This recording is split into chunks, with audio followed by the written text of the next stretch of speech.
জাদুর ক্ষণচিত্র। এক ছিল এক জাদুকরী, নাম তার ইলা। সে যেখানেই যেত তার হাত থেকে ঝরে পড়ত রঙিন ধুলোর মতো ছোট ছোট পাথর। কেউ জানত না সেগুলো আসলে কি। কিন্তু একদিন এক কৌতূহলী ছেলেটি, নাম তার রিয়ান, সেই পাথরগুলোর একটিকে তুলে নিল। হঠাৎই তার চোখের সামনে ভেসে উঠল একটা ছবি।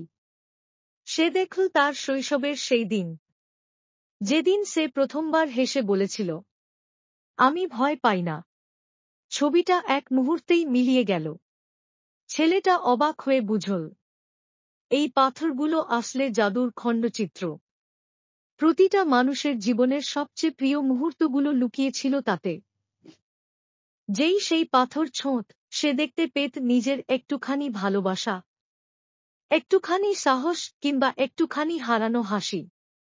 জাদুকরী ইলা বলল, সবাই খোঁজে ভবিষ্যৎ, কিন্তু সত্যি জাদু তো লুকিয়ে থাকে তোমার এক ফোঁটা পুরনো আনন্দে।